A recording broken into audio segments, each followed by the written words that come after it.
नमः शिवाय। विश्वनाथ भगवान की जय, महाकालेश्वर भगवान की जय, ओंकारेश्वर भगवान की जय, कुबेरेश्वर महादेव की जय। हर हर महादेव, हर हर महादेव, हर हर महादेव, हर।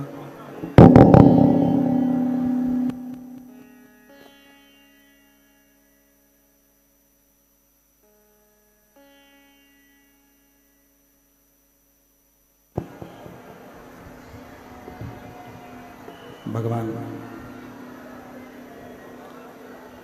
देवाधिदेव महादेव, भगवान शिव, जिनकी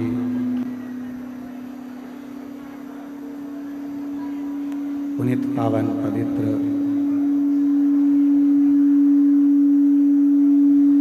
शिव महापुराण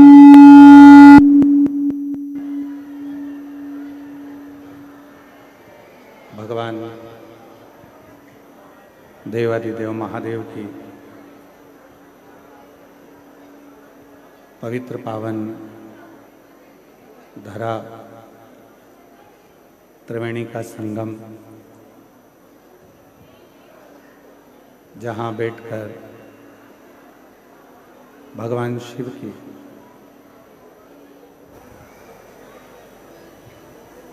और हम फिर निवेदन करेंगे कि सारी दुनिया में आप शिव महापुराण की कथा को श्रवण करते हो, और यदि त्रिवेणी के घाट पर बैठकर ये कथा सुनते हो तो तीन चीजें तो मेरा त्रिगुणाकार, त्रिकालदर्शी, त्रिनेत्रधारी, त्रिपुंडधारी, त्रिशूलधारी और त्रिनेत्रधारी भगवान आपको दे ही देगा। बोल बम का नारा है, सारी समस्या का हल श्री शिवाय। त्रिवेणी के संगम पर त्रिकालदर्शी, त्रिनेत्रधारी, त्रिपुंडधारी, त्रिशूलधारी, त्रिलोकी के नाथ देवाधिदेव महादेव की कथा सुनकर हम भी यहां से तीन चीजें लेकर जाएंगे। एक लेकर जाएंगे मन की शांति, दूसरे नंबर पर लेकर जाएंगे हम मन की शीतलता, और तीसरे नंबर पर लेकर जाएंगे हम अच्छे विचार, अच्छी सोच, अच्छी बुद्धि।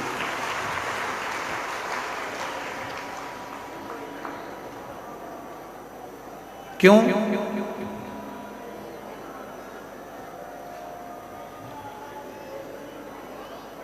आपकी जेब में जो पैसा रखा हुआ है उसके बहुत सारे बाटेदार हैं।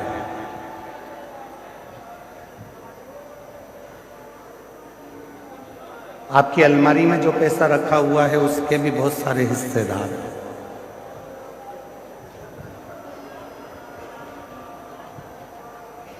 आपके बैंक में जो पैसा रखा हुआ है उसके भी बहुत सारे हिस्सेदार हैं।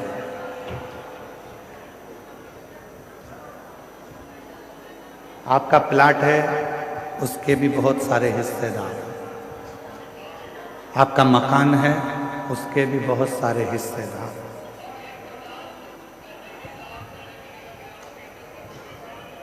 आपकी जमीन के, आपकी प्रॉपर्टी के, आपके धन के,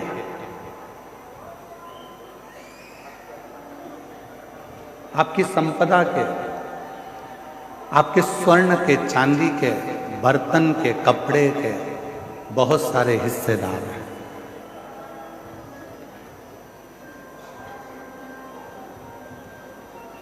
जितना भी आपके पास में धन है उसके ढेरों हिस्सेदार होंगे, पर एक धन हमारा खुद का होता है जिसका कोई हिस्सेदार नहीं होता।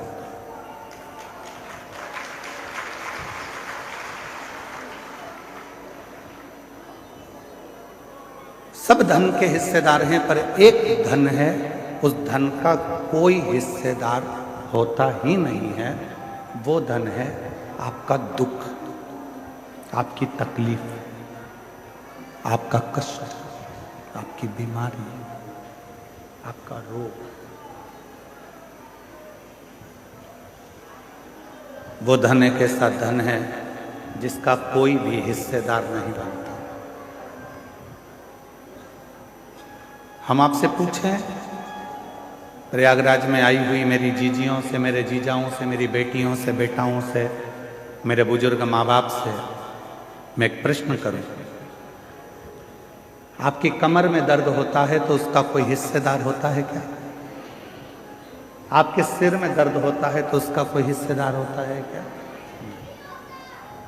आपके पलंग के तकिए के नीचे अगर कोई 500 के नोट की गड्डी रखी है तो उसके बहुत सारे हिस्सेदार हैं।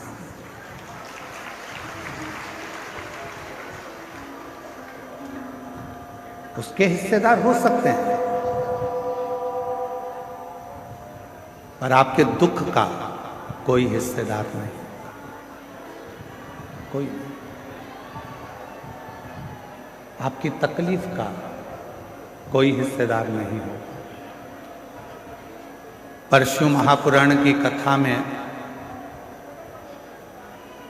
पार्वती खंड में उमा संहिता में भगवान शंकर ने पार्वती जी से कहा है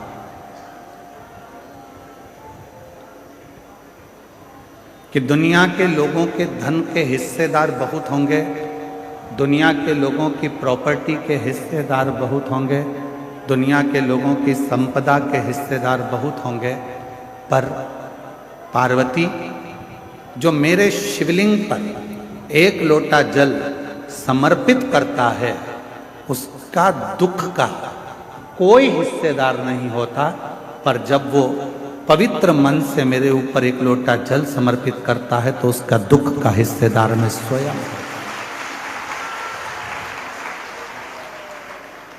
उसके दुख का कोई हिस्सेदार होगा तो वो शिव होगा।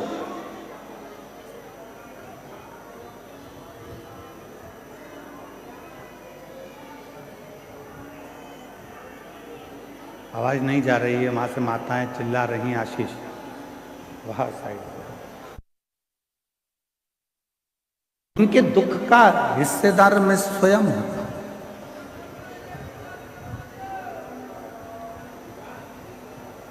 इनके एक आदमी को पीछे भेजो तो वो सुन लेगा वहां से।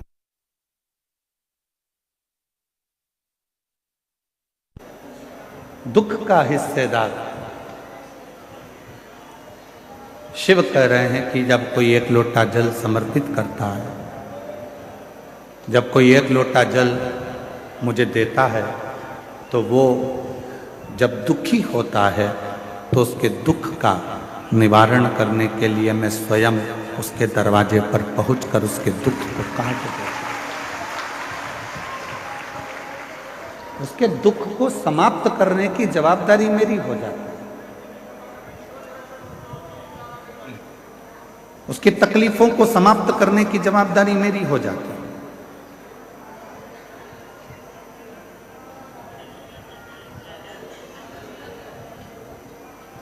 और मेरा तू ही तो हमदर्द है, जिसे हर दर्द कहता हूँ। मेरा तू ही तो हमदर्द है, जिसे हर दर्द कहता हूँ। दुनिया के आगे प्रभु चुपचाप में रहता। दुनिया के आगे प्रभु चुपचाप में रहता। मेरा तू ही तो हमदर्द है, जिसे हर दर्द कहता हूँ। मेरा तू ही तो हमदर्द है, जिसे हर दर्द कहता शिव से कहीं ऐसी कोई बात नहीं है जो तुम्हारी कट जाए।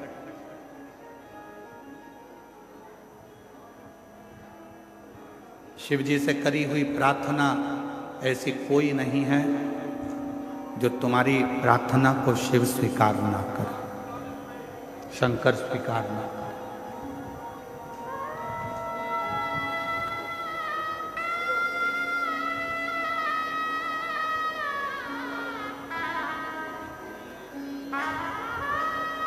क्या चल रहा है अभी प्रयागराज में? 1 महीने का क्या चल रहा है? इसको कुंभ नहीं कहेंगे, इसको कहेंगे माघ मेला।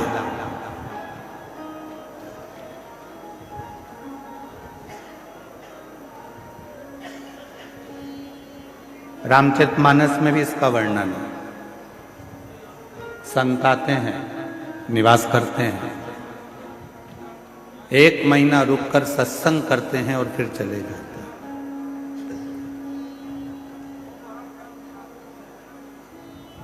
आप क्या करने आए हो? 2 तरह के संत होते हैं, एक ठेठ का, दूसरा पेट का। जो ठेठ का संत होता है वो एकांत में छिपकर भगवान का भजन करता है, और जो पेट का संत होता है वो छपाकर खाकर अपना गुणगान करता है। 2 तरह के।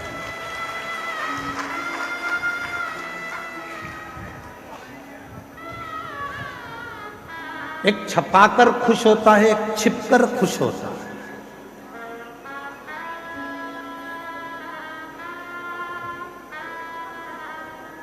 ठेठ का जो संत होता है, जो ठेठ का संत है, वो एकांत में बैठेगा, एकांत में भोजन करेगा, एकांत में भजन करेगा, एकांत में भगवान की भक्ति करेगा। इसलिए जितने कल्पवासी हैं जो यहाँ कल्पवास करने के लिए आए हैं, वो ये नहीं देखते कि मेरे कमरे में, जिस टेंट में मैं रह रही हूँ, उस टेंट में हीटर लगा है कि नहीं लगा। जो कल्पवास करने वाले हैं वो ये नहीं देखते कि मेरे टेंट के अंदर अच्छी व्यवस्था है कि नहीं। जो कल्पवास करने वाले हैं वो ये देखते हैं, वो ये भी नहीं देखते कि मेरा टेंट बिल्कुल रोड के किनारे है कि नहीं। जो कल्पवासी होते हैं वो कोने में, एकांत में छुपकर अपना तंबू लगाकर उसमें बैठकर राम नाम, कृष्ण नाम, शिव नाम भजते हैं, छिपकर रहते हैं, छपाकर नहीं, सामने आकर नहीं। क्यों हमारे शास्त्रों में कहा गया कि संत, साधु, गुरुजन, तपस्वी जन, साधु, सन्यासी, तपस्वी जन जंगल में जाते थे, वन में जाते थे, तपस्या करते थे, वन में जाकर छिपकर बैठ जाते थे, तप करते थे। जहां कोई ना आए वहां संत जाकर, साधु जाकर, गुरुजन जाकर, तपस्वी जन जाकर साधना करते, तप करते थे, साधना करते थे। तो क्या पहले के संत शहर में जाकर तप नहीं कर सकते थे जिससे लोग हमको देखें? क्या पहले के संत शहर में पहुंचकर क्या अपना प्रचार करने का प्रयास नहीं कर सकते थे कि हमको देखें लोग, हम इतनी साधना कर रहे हैं, हम इतना तप कर रहे हैं, हम इतना व्रत कर रहे हैं, लोग हमको देखें, सोशल मीडिया पे डालें, लोग हमको पहचानो? क्या पहले के संत शहर में जाकर तप कर कर दुनिया को नहीं दिखा सकते थे? पर उनको मालूम है, छपाकर सामने आकर यदि भगवान को पाने का प्रयास करूंगा तो मेरा भोले भंडारी कभी नहीं मिलेगा। छिपकर एकांत में बैठकर चुपचाप से जाकर 1 लोटा जल चढ़ाकर अपने जीवन को सार्थक कर लूंगा तो मेरा कुबेर भंडारी मिल जाएगा, शिव मिल जाएगा।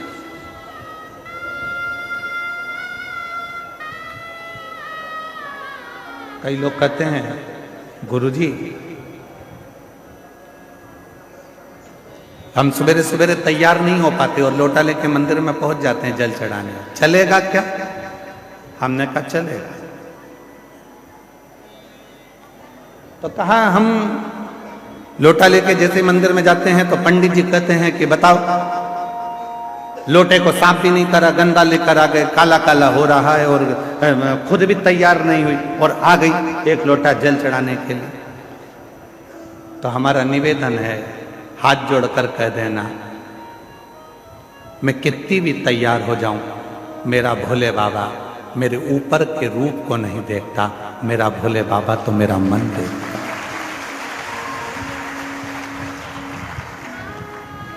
मेरा शिव, मेरा शंकर, मेरा ओघड़दानी कभी ऊपर का रूप देखा ही नहीं।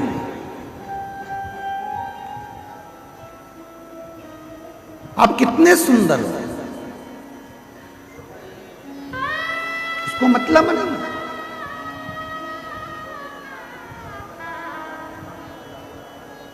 वो नहीं देखेगा।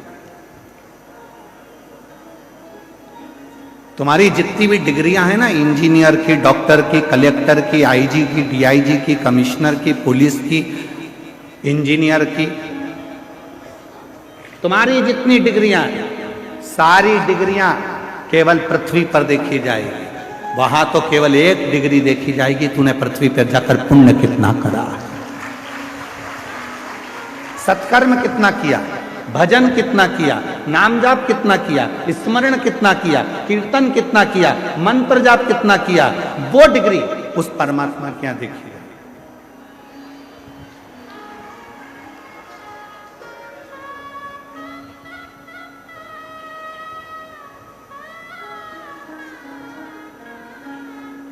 हम ईमानदारी की बात बोले, हम सतुआ बाबा के यहाँ कथा करने क्यों आते हैं? हम एक बार कथा करने आते और हम पक्का है दूसरी बार नहीं आते। पर आज ये कथा करने के लिए माघ मेले में हम शायद दूसरी मैं कहता 3 एक बार महाराज जी, तीसरी बार हमारा आना हो गया। आपको मालूम है हम क्यों आते हैं, किस लिए आते हैं? हमारा आने का केवल एक कारण है कि यहाँ किसी के बैठने के लिए पास का सिस्टम नहीं चलता। यहाँ तो जो आया वो बैठ गया।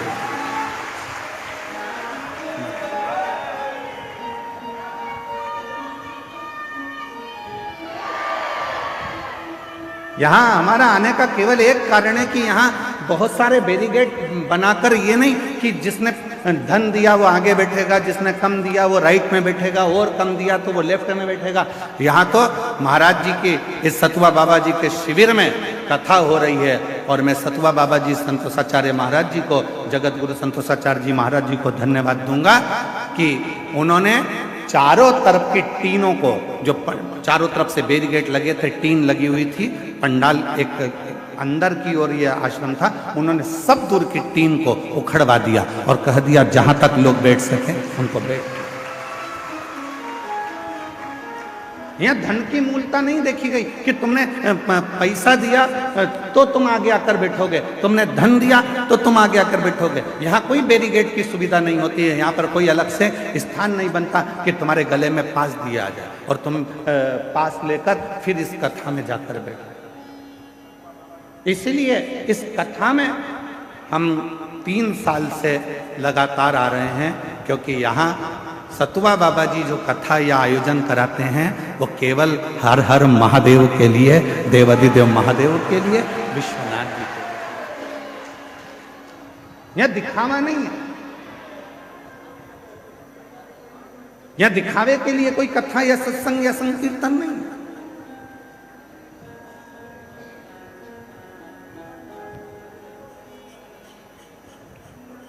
यहां तो केवल आपकी अविरल भक्ति, आपका भजन, स्मरण, कीर्तन और मंत्र,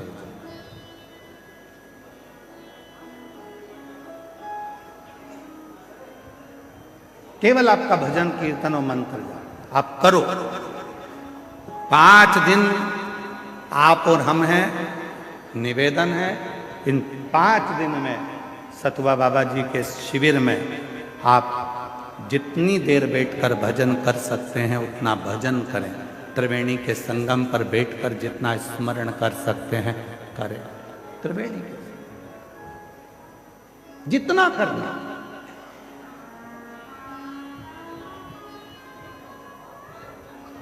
और नहीं तो हम तो एक बार आते और एक बार में देख लेते कि भैया यहाँ तो कुछ अलग बात है, तो फिर हम ना आते। महाराज जी, हमारी आदत थोड़ी सी बड़ी गलत है।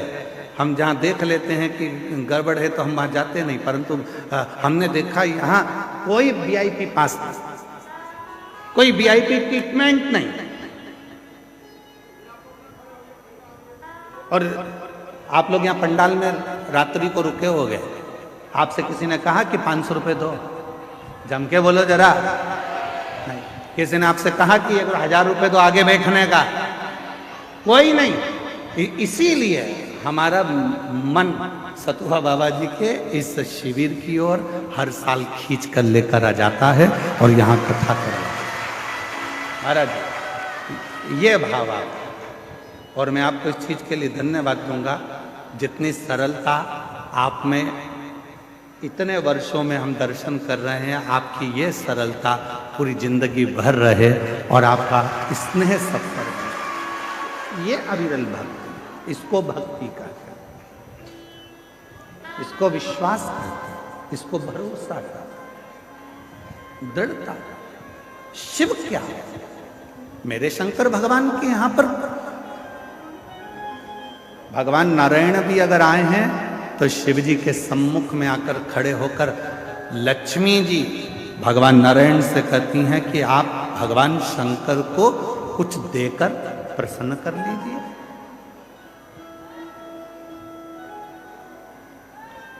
आप भगवान शंकर को कुछ दे दो, प्रसन्न हो जाएंगे। ब्रह्मा जी से स्वयं ब्रह्माणी ने कहा आप भगवान शंकर को कुछ दे दीजिए, शंकर जी प्रसन्न हो जाएंगे।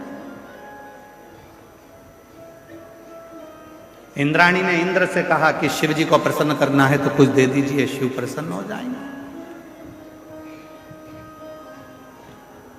तब भगवान नारायण ने लक्ष्मी जी से कहा शिव को प्रसन्न करने के लिए धन दौलत संपदा वैभव देने की जरूरत नहीं है। शिव को अगर कुछ देना है तो अपने चलते हुए समय में से, अपनी चलती हुई श्वास में से, अपने चलते हुए जीवन में से 2 क्षण राम नाम का दे दीजिए, शिव जी आपके हो जाएंगे। केवल राम नाम, केवल कृष्ण नाम, केवल भगवत नाम, केवल भजन स्मरण शिव को दे दो, शिव तुम्हारा हो जाए।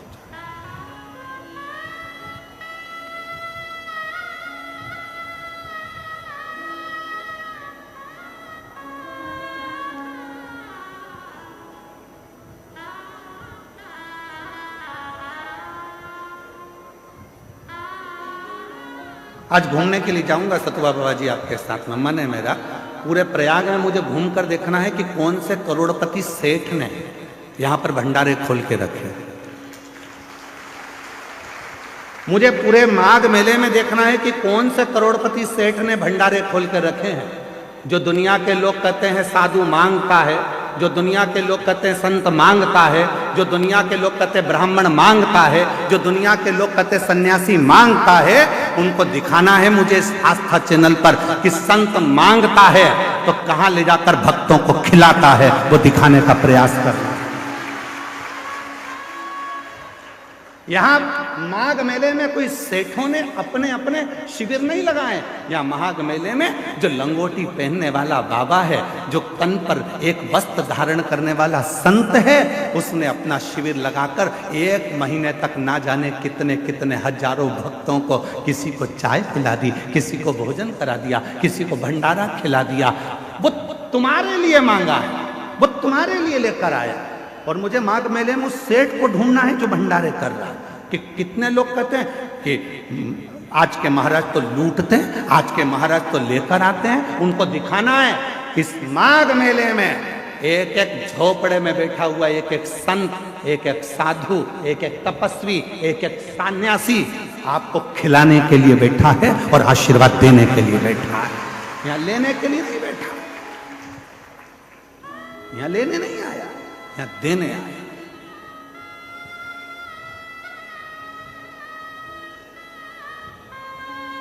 और कोई कोई कहते हैं बाबाओं के पास इतना माल कहां से आता है, क्योंकि बाबाओं के पास एक काम है, बाबा जितना देता है उतना ऊपर वाला उसको देता है। तुम देना चालू करो, बाबा जैसा तुम्हें भी देना चालू कर देगा। तुम संत नामदेव जी महाराज से कहा गया कि नामदेव जी महाराज एक बात बताओ, तुम्हारे झोपड़े में आग लग गई थी, तुम्हारा झोपड़ा जल गया था, तुम्हारा घर जल गया था, फिर रात भर में तुम्हारा घर बनाया किसने? तो एक काम करो, नामदेव जी ने कहा मेरे रिश्तेदार आए थे उन्होंने बना दिया, तो हमारा भी घर बनवा दो तुम्हारे रिश्तेदार से। तो नामदेव जी ने कहा लगाओ आग अपने घर में, तुम अपने घर में आग लगाओ, वो बना कर जाएगा। तुम भी तो एक बार लुटाना प्रारंभ करो, देना प्रारंभ करो। जब दोनों हाथ से तुम देना प्रारंभ करोगे तो हजारों हाथ से वो देना तुम्हें प्रारंभ कर देगा। तुम देव तो शिव ओघड़दानी है। लक्ष्मी जी कह रही हैं भगवान नारायण से कि शंकर जी को कुछ दे दो, शंकर जी आपको मिल लेंगे। ब्रह्माणी ब्रह्मा जी से कर रही हैं कि शिव जी को आप कुछ दे दो, शिव जी आप पे करुणा कर दो। इंद्राणी इंद्र से कह रही है कि आप शिव जी को कुछ दे दो। तब भगवान नारायण ने कहा शंकर भगवान को कुछ नहीं चाहिए, शिव जी तो केवल आपसे राम नाम मांगते हैं। जो राम नाम दे देता है शिव उसके पीछे पीछे चलना प्रारंभ कर देते हैं और शिव उस पर करुणा करना प्रारंभ।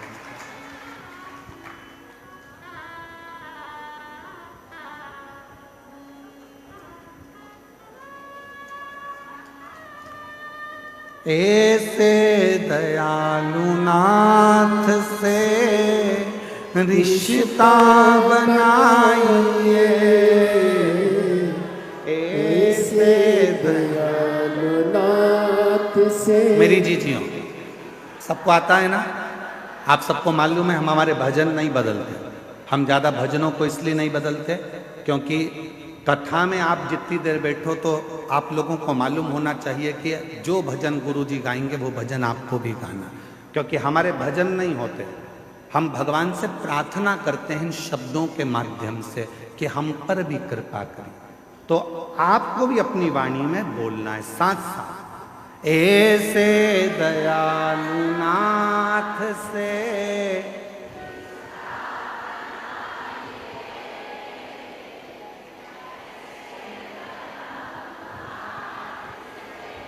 रिश्ता बनाए, मिलता रहेगा आपको जो कुछ भी चाहिए, मिलता रहेगा आपको जो कुछ भी चाहिए। मांगा है भोले वरदान एक ही, मांगा है भोलेनाथ से वरदान एक ही। तेरी दया बनी रहे जब तक है जिंदगी, तेरी दया बनी रहे जब तक है जिंदगी। मांगा है भोलेनाथ से वरदान एक ही। हमें बस एक वर दे दो, अंतिम श्वास तक तेरी कृपा, आखिरी सांस तक तू मिलता है। आई माघ मेले में 5 दिन की शिवपुराण सुनने के लिए आई। मैं जानती हूं कि मैं 1 महीना कल्पवास नहीं कर सकती, मेरे बच्चे छोटे हैं। मैं 1 महीना माघ मेले में नहीं रह सकती क्योंकि मेरा परिवार बड़ा है। 1 महीना मैं बाबा इस माघ के मेले में कल्पवास नहीं कर सकती क्योंकि मैं घर में परिवार को लेकर चलने वाली हूं। पर बाबा आज विश्वास से कहती हूं 5 दिन भी अगर मैं इस पंडाल में बैठकर कथा सुनूं तो मेरे भोले बाबा, हे मेरी गंगा मैया, मेरे इस 5 दिन की रात्रि को कल्पवास की 1 महीने की रात्रि मान ले, उतना फल देना मुझको। मैं 5 दिन रहूंगी, 5 दिन तेरा भजन करूंगी और 5 दिन में मुझे विश्वास है तू मुझे खाली नहीं भेजेगा, मेरी झोली खुशियों से भरकर भेज देगा। मेरा विश्वास है, मेरा भरोसा है।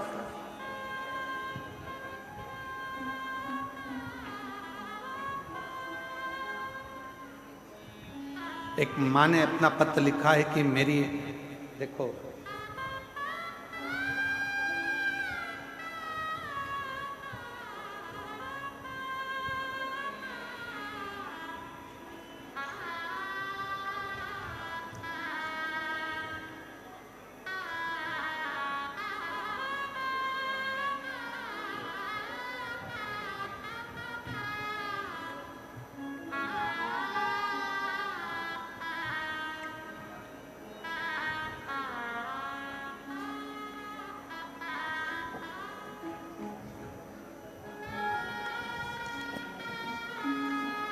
मेरा नाम नूतन सोनी है, मैं फतेहपुर जिले से आई हूँ। कहीं बैठी हो नूतन जी, आप ही हैं? ऐसा हाथ हिला दो एक बार, हाँ ऐसा हाथ हिलाओ, ठीक है। आइए आइए, एक बेलपत्र लेकर जाओ। मेरा नाम नूतन सोनी है, मैं फतेहपुर जिले से आई हूँ। मेरा मोबाइल नंबर ये है। श्री शिवाय नमस्तु। मैं प्रणाम करती हूँ। 2020 में कर्जा बहुत हो गया था, इतना कर्जा हो गया कि उस कर्जे को चुकाना भारी पड़ गया। बढ़ता बढ़ता कर्जा और लाखों में बढ़ गया, दुगना तिगना चौगना, किससे कहूं। तब कर्जा बढ़ते बढ़ते जब लाखों में और ज्यादा, 20 लाख से भी ज्यादा और बढ़ता चले गया। जैसे जैसे साल निकल रहे थे कर्जा तिगना चौगना होते जा रहा था। तब किसी ने कहा कि वो सियोर वाला बाबा कथा कहता है, उसके पंडाल में बैठकर जो मांगा जाता है वो मिलता है। आ गई प्रयागराज के कुंभ के मेले में, पंडाल में बैठ गई। मुझे नहीं मालूम था, मैं मेले में फंसती फंसाती एक दिन कथा में पहुंचकर बाबा से विनय करी, झोली पसार कर कहा मेरा कर्जा बहुत ज्यादा हो गया है, तुझे चुकाना। आप कहते हो कि पंडाल की मिट्टी को भी सिर से लगाना, मैं तो उठाकर ले गई पंडाल की मिट्टी को। गुरुदेव, अब जरा पत्र को आप यहां पर देखिएगा, मात्र जाने के 15 दिन हुए हैं। एलईडी पर पत्र चल रहा है कि नहीं चल रहा? चल रहा? नहीं चल रहा? आस्था पे है, एलईडी पर क्यों चल रहा? ठीक है, कल चल जाएगा। प्रयास करिए यहाँ के लोग भी पत्र को पढ़ें। आस्था पे चल रहा है पत्र, ध्यान दीजिएगा, और एलईडी पर कल से चल जाएगा। 15 दिन, केवल 15 दिन निकले, ना जाने वो पंडाल की मिट्टी में क्या था। और 15 दिन के बाद मेरा धीरे धीरे कर कर 20-20 लाख का कर्जा मेरे बाबा ने जो चुकाना चालू करा, आज मैं पूरे कर्जे से मुक्त होकर बाबा की कथा को सुनने के लिए पंडाल में बैठी हूं। ये शिव की लीला। आज एक भी कर्जा मेरे माथे पर नहीं, एक कर्जा मेरे मस्तक पर नहीं।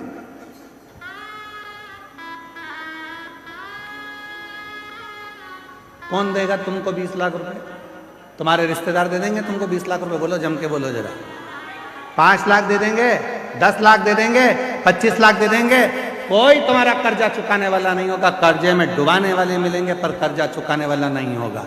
और याद रखना, कर्जा तुमने किया है तो चुकाना भी तुम्हें है, मेहनत तुम्हें करना है। सियोर वाला महाराज आकर तुमको करोड़ों की गड्डी नहीं देगा, सियोर वाला महाराज आकर तुम्हें कहीं से गड़ा हुआ हंडा निकाल कर नहीं देगा। मेहनत तुम्हें करना पड़ेगा, एक लोटा जल तुम्हें चढ़ाना पड़ेगा।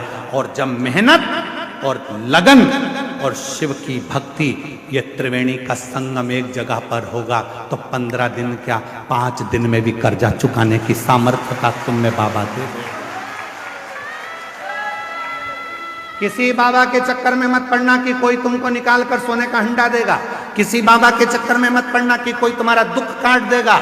हाथ में खुजाल चली है तो तुम्हें खुजालना है, छींक तुम्हें आई है तो छींकना तुम्हें है, खांसी तुम्हें आई है तो खांसना तुम्हें है। उसी तरह कर्जा तुमने किया है तो चुकाना भी तुम्हें है। इसलिए मेहनत भी तुमको करना है, संघर्ष भी तुमको करना है, और साथ में शिव जी पर भरोसा भी तुम्हें करना है। शंकर पर भरोसा भी तुमको, कोई दूसरा नहीं। रोते नहीं है बेटा, रो नहीं है। आंसू बचो पहले, उठो उठो उठो, आंसू बचो, आंसू बचो पहले, आंसू बचो। अच्छा खुश होकर जा, अब तो बाबा ने तेरे सब कर दिया। एक आंसू बच, आंसू बच, आंसू बच पहले, आंसू बचो। अच्छी खुश होकर जा, एक बार जोरदार ताली बजाओ। शिव कृपा ऐसे दयालुनाथ से रिश्ता बनाइए,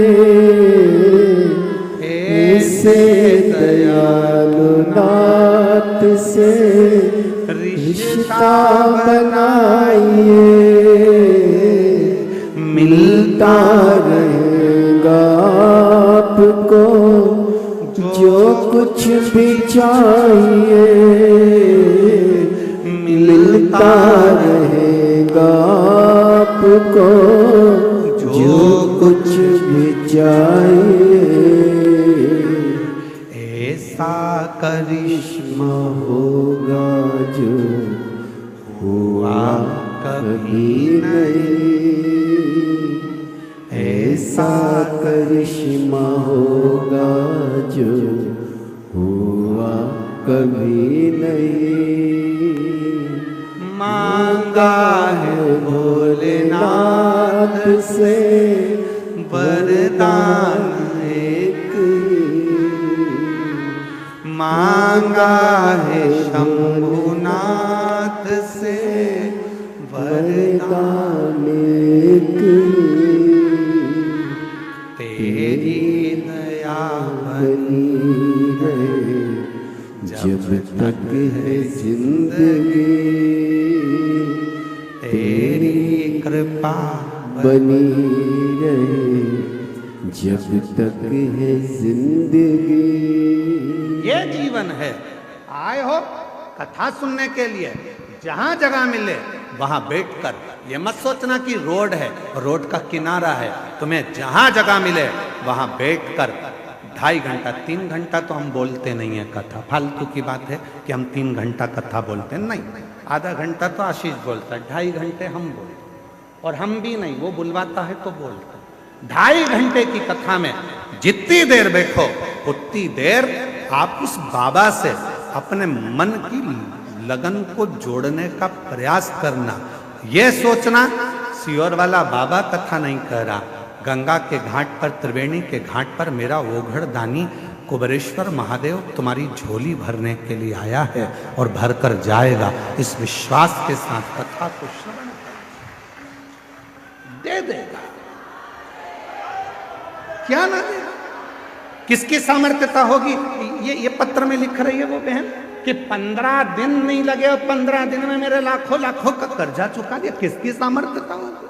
कौन दे देगा लाख? कौन सामर्थ्यता? उस परमात्मा की कृपा होगी। तो उस परमात्मा ने अगर जगत ने तोड़ी और उसने जोड़ी, फिर किसी के बाप में दम नहीं है कि कोई तोड़ के बता दे। किसी के बाप में दम हो तो तोड़ के बता दे, जब वो जोड़ता है तो कोई नहीं तोड़ता। और हम और आप सब उलझनों में फंसे हुए विचार कर रहे हैं कि भाई कोई मिलेगा और कुछ दे देगा। ना ना ना, हम तो यहां तक कहेंगे, ए मेरी जीजियों, ए मेरे जीजाओं, बेटियों, बेटाओं, मेरे बुजुर्ग माँ बाप, याद रखना, माघ मेले में अगर तुम्हें पड़ा हुआ किसी का मोबाइल भी मिल जाए, किसी की सोने की रकम भी मिल जाए, तो उस पर अपना हक मत बताना। ना जाने वो मोबाइल और सोने की रकम तेरे घर में जाकर कितना उपद्रव मचाएगी और ना जाने तेरे घर को कितना बर्बाद कर देगी, कोई भरोसा नहीं। यहां सोने की रकम ढूंढने मत आना। यहां कई लोग होते हैं, गंगा का पानी उतरता है तो चुंबक को डाल डालकर उसमें से सोने चांदी के सिक्के ढूंढा करते हैं। अरे धिक्कार है जो गंगा का पानी उतरने पर तुम सोने और चांदी के सिक्के ढूंढते हो, गंगा का पानी उतरने पर तुम उस मिट्टी में महादेव को ढूंढने का प्रयास करना, तो शायद तुम्हारी जिंदगी सवर जाए, शायद तुम्हारी जिंदगी सवर जाए। शिव महापुराण की कथा कहती है, जिस तालाब का जल कम होता है, जिस कुएं का जल कम होता है, जिस नदी का जल कम होता है, जिस सरोवर का जल कम होता है, वहां की मिट्टी को लाकर जब पार्थिव लिंग का निर्माण कर कर पूजन किया जाता है, तो उस नदी का जल स्तर जितना बड़ा होता है, उस नदी में जितना पानी पहले भरा होता है, उतना भंडार भोलेनाथ उसके घर में भरना चालू कर देते हैं। ये हमारा शास्त्र प्रमाण है। शिव को बनाने के लिए उसमें से मिट्टी ढूंढो, और तुम क्या ढूंढ रहे हो? चुंबक डाल के पैसा, चुंबक डाल के सिक्का, और लगे कितने हाथ में? 100, 200, 500, 1000, 2000, 1 लाख, 1.5 लाख रुपए हाथ में लगे होंगे। इससे ज्यादा क्या लगेंगे? 2 लाख लगे होंगे, इससे ज्यादा क्या लगेंगे? पर यदि उसमें से जब नदी का स्तर नीचे जा रहा था, कुएं का पानी कम हो रहा था, तालाब का पानी कम हो रहा था, जलाशय का पानी कम हो रहा था, उस समय पर वहां की मिट्टी को लाकर पार्थिव का निर्माण करते, शिवलिंग बनाकर उसकी पूजन कर कर विसर्जन कर देते, तो नदी पूर्व में जितनी भरी हुई थी उतना भंडार मेरा भोलेनाथ तेरे घर का भर देते। ये हमारा शास्त्र का है। एक बार हमने ये कथा पहले कही है, तो किसी ने पूछा, क्यों गुरुजी, उस मिट्टी में ऐसा क्या हो जाता है कि भगवान शंकर जितना उस नदी में पानी भराता है उतना भगवान उसका घर का भंडार भर देता है, उस नदी में ऐसा क्या हो जाता है, उसकी मिट्टी में ऐसा क्या हो जाता है? तो शिव महापुराण की कथा में आता है, कृष्णेश्वर महादेव की कथा, 12 ज्योतिर्लिंग में से 12वां ज्योतिर्लिंग। सुधर्म नाम के ब्राह्मण की 2 धर्म पत्नी थी, घूष्मा और सुदेहा।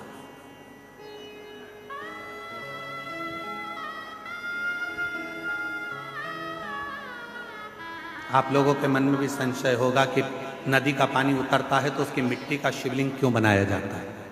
उसका फल क्यों इतना कि भगवान का भंडार भर देता है? नदी, तालाब, बावड़ी, कुआं का पानी कम होता है तो उसकी मिट्टी को निकालकर उसका शिवलिंग बनाकर पूजन करने का फल क्या होता है? तो सुनो कृष्णेश्वर महादेव की कथा।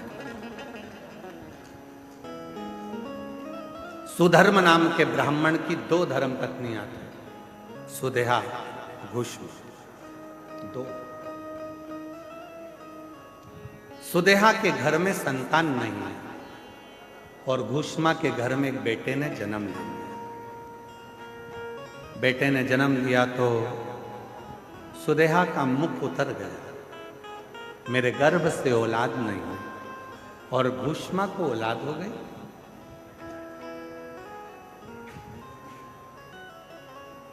सुधर्म ने अपनी पत्नी घूष्मा से कहा कि तेरे गर्भ से यदि एक बच्चा हो सकता है तो तेरे गर्भ से और भी बच्चे जन्म ले सकते हैं। तेरा जो बेटा है, इस बेटे को तू सुदेहा को दे।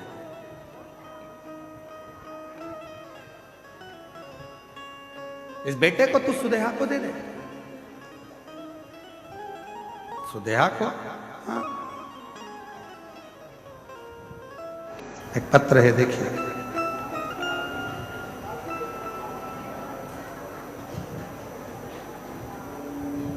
मैं अंकित सिंह, निवासी ग्राम सोमबंसी खेड़ा, जिला रायबरेली का रहने वाला हूँ। कहीं बैठे हों तो हाथ हिला सकते हैं। अगर कहीं बैठे हों, आप ही हैं, ऐसा हाथ हिला दो, दोनों आ जाइए, दोनों आ जाइए। मैं अंकित सिंह, निवासी ग्राम सोमबंसी खेड़ा, जिला रायबरेली का रहने वाला हूँ। गुरुजी,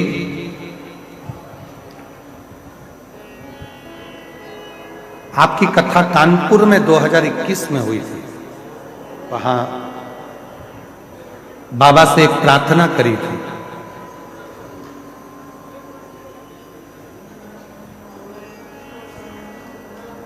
एक केस में फंस चुके थे, निकल नहीं रहे थे।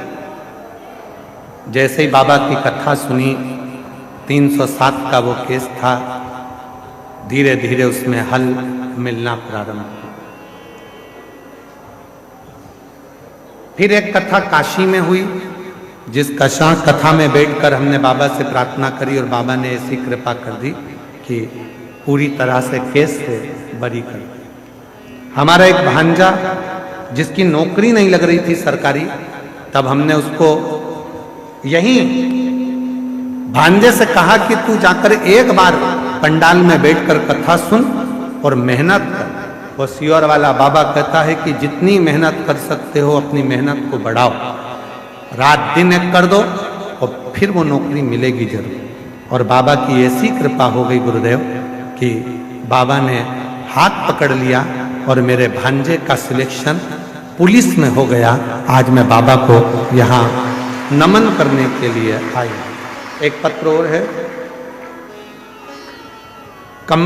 कलावती देवी, पति का नाम मान सिंह, पता 30D चांदपुर सलोरी, ऊंट खाना, पोस्ट तेलियरगंज। तेलियर है ना, इस पे दिखा रहे हैं, एलईडी पे चल रहा है, देख लो। तेलियरगंज। बाबा के एक लोटे जल का महत्व प्रभु मेरी बेटी ने 2012 में बीएड पास की थी। 2012 से 21 तक उसकी शादी के लिए रिश्ते आ रहे थे और ना कोई जॉब लग रहा था, ना कोई संबंध आ रहा था। बहुत टेंशन में रहने लगी और वह फिर बोलने लगी, पापा मुझे कोई शादी वगैरह नहीं करनी। उसका गुस्सा शांत नहीं हो रहा क्योंकि ना तो उसका जॉब और ना कोई शादी करे। फिर हमने बेटी के पास में गुड़गांव में उसको बोला कि तू एक काम कर, 2022 में जब आपकी कथा गुड़गांव हो रही थी तो कथा के पंडाल में कथा सुनने के लिए भेज दिया। वो वहां कथा सुनी, सीहोर गई, बाबा के रुद्राक्ष को ली, कंकर लेकर आई, उसकी पूजन चालू कर दी और बाबा की ऐसी कृपा हुई। सीहोर से लौटने के बाद पशुपति नाथ का व्रत तीसरी बार फिर शुरू किया और फिर हमने 5 सोमवार का व्रत पूर्ण किया। और वैसे ही मेरी बेटी को 2023 में काउंसलिंग में 2023 में वो टीचर के पद पर नियुक्त हो गई। गुरुदेव, जैसे ही उसकी गवर्नमेंट जॉब लगी, 15 दिन के बाद मेरी बेटी को सरकारी नौकरी टीचर की मिल गई। उसके बाद ज्वाइनिंग लेटर प्राप्त होने के ठीक कुछ समय के बाद में 5/12/2023 को बेटी का संबंध भी पक्का हो गया और उसकी शादी हो गई। कहीं बैठी हो कलावती देवी, पति का नाम मान सिंह, कहीं बैठे हो तो हाथ हिला सकते हैं। कलावती देवी मान सिंह जी इधर हैं क्या? आ जाइए, बेलपत्र लेकर जाइए, आइए। शिव शिव है।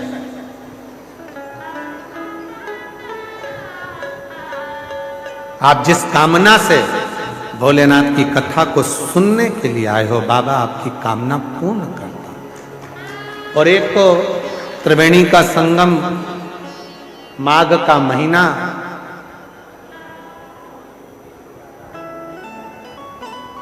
और ऊपर से यह 5 दिवसीय शिव महापुराण की कथा मां गंगा के घाट पर।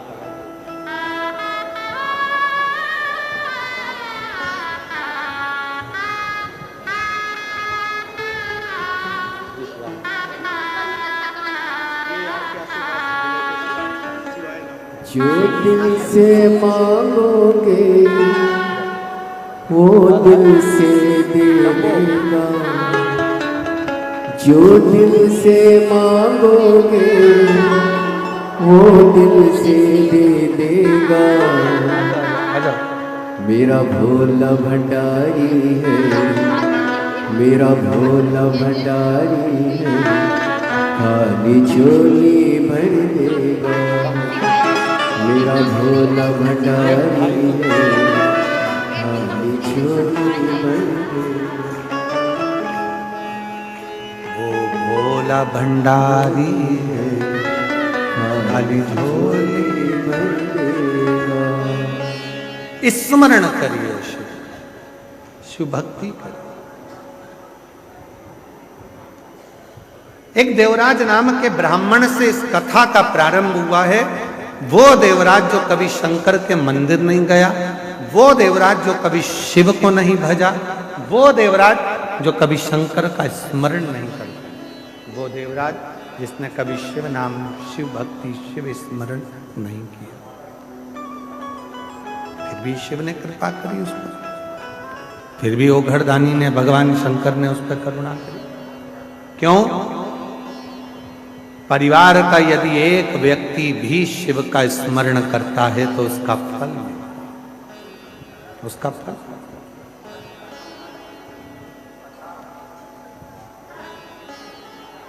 आप लोगों को मालूम है कि नहीं मालूम, हमको नहीं पता। हमारे मध्य प्रदेश में एक नियम था, पुराने समय में जब कोई तीर्थ कर कर आता था, तो तीर्थ कर कर जब वो आता था तो उसके चेहरे का दर्शन करने के लिए हमारा पूरा मोहल्ला, पूरा गांव एकत्रित होता था। क्यों? उसने जिन नेत्रों से बद्रीनाथ का दर्शन किया, उन्होंने जिन नेत्रों से द्वारकानाथ का दर्शन किया, उन्होंने जिन नेत्रों से जगन्नाथ का दर्शन किया, उन नेत्रों से जिसने रामेश्वरम का दर्शन किया, त्रिवेणी का स्नान किया, उसके नेत्रों के द्वारा यदि हम सामने खड़े हो गए और वो दृष्टि हम पर पड़ गई तो हम भी सिद्ध हो जाएंगे, चाहे हम तीर्थ गए। इतना फल है तीर्थ जाने वाले के आकर दर्शन करने का, इतना फल प्राप्त हो, इतना फल।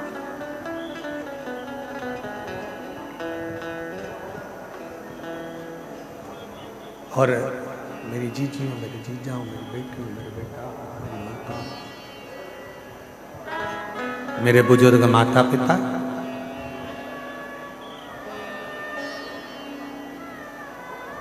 आपको लगता है कि कथा सुनने का पुण्य केवल आपको मिलता है, पर ईमानदारी से बोले ना, आपको कथा सुनने का जितना पुण्य मिलता है उतना पुण्य हमको भी मिलता है आपका दर्शन कर कर,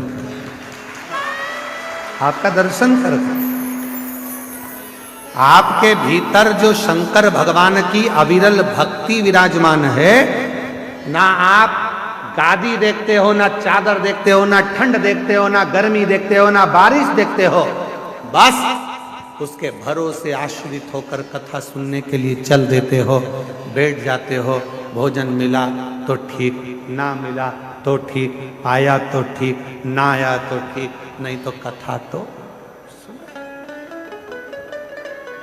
सुन।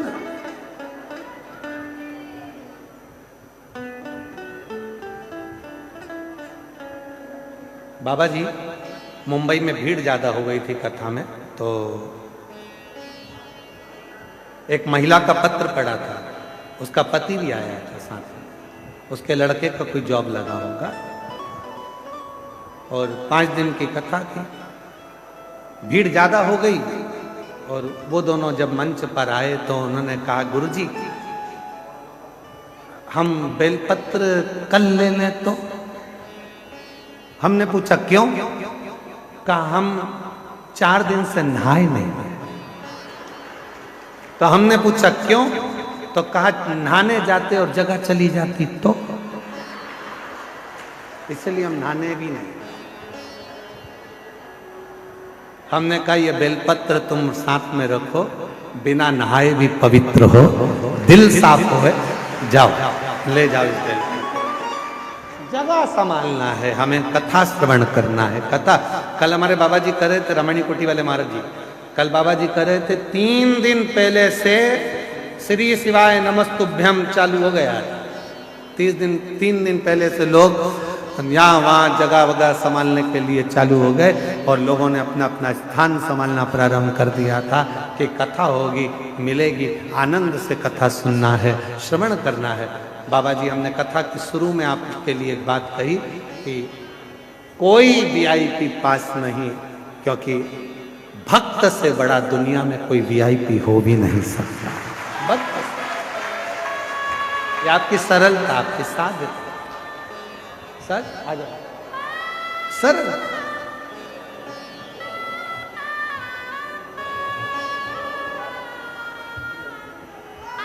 बधाई आपको, बहुत बधाई। एक आपकी बेटी को दे, उसको पोता है। अच्छा करेगा।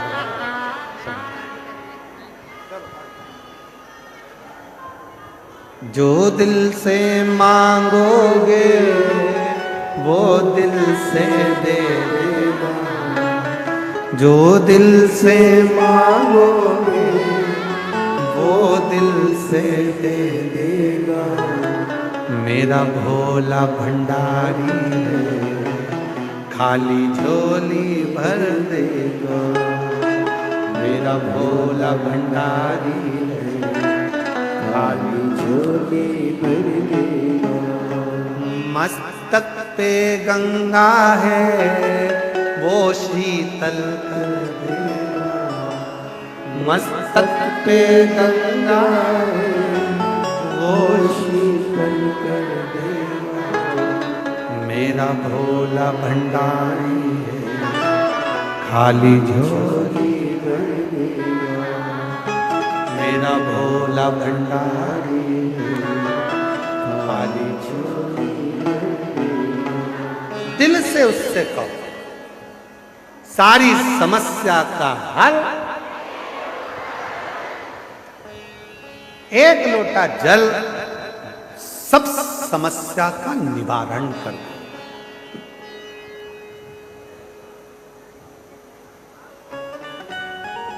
और लोटा ही सबसे भारी है।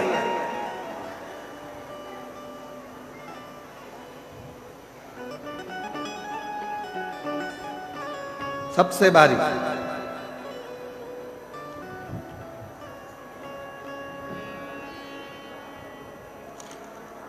महाराज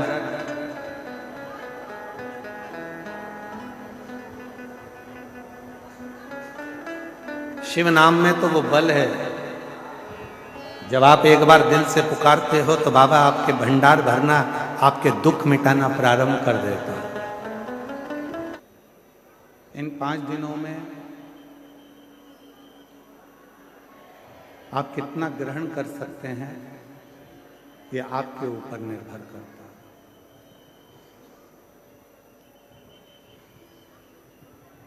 त्रिवेणी के तट पर आए और सिर पे गंगा का लोटा तो भरकर ले गए, पर गंगा जैसी शीतलता लेकर नहीं गए, तो यहाँ पर आना आपका व्यर्थ हो गया।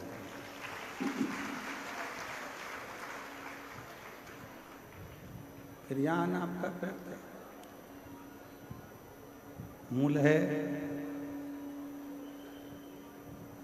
त्रिवेणी के संगम पर यदि आप आए हैं और त्रिवेणी के संगम पर यदि आप पहुँचे हैं, तो यहाँ से केवल त्रिवेणी का जल लेकर नहीं, ज्ञान भक्ति और वैराग्य को सांस लेकर जाए।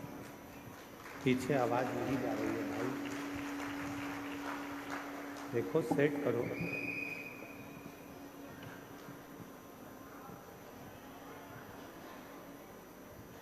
त्रिवेणी का तट, त्रिवेणी का संगम तट, ये हमको आपको एक ऐसा उपदेश देता है।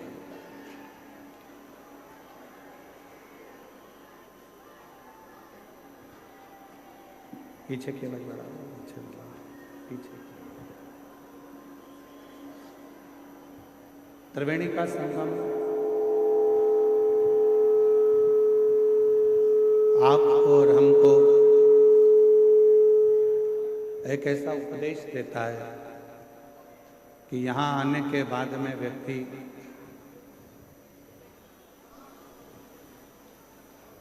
तीन चीजों को पवित्र कर कर जाता है।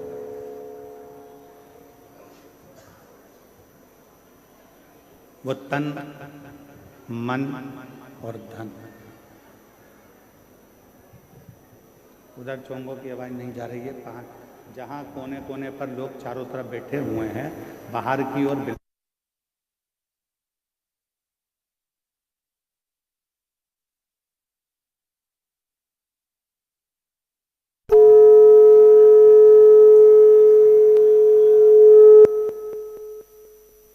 त्रिवेणी का संगम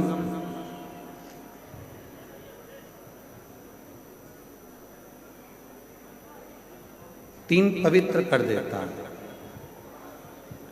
तन को, मन को और धन को। यहां आने के बाद में आप केवल तन नहीं धो रहे,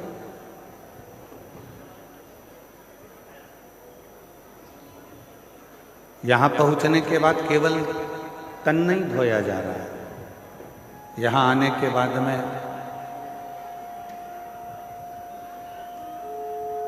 मन भी धोया जा रहा है और धन की शुद्धि भी हो रही है। स्पीकरों को बढ़ाइए, स्पीकरों को, जिससे उधर भी कोने में आवाज सभी जगह पहुंचे। स्पीकर की आवाज कम है। हाँ तो देखो उसको, क्यों नहीं आवाज जा।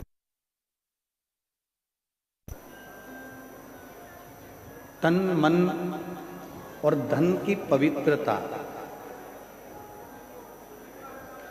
कहीं पर है तो वो त्रिवेणी के संगम पर, इस प्रयागराज की भूमि पर है, जहां व्यक्ति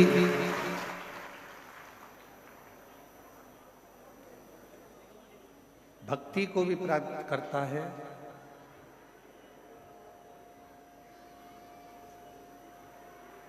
मुक्ति को भी प्राप्त करता है और एक अलग से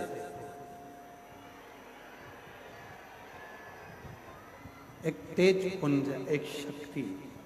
शंभू, आशीष इधर बोलो, सब लोग परेशान हो रहे हैं। इधर अंदर का साउंड क्यों नहीं खुल रहा, कारण क्या है?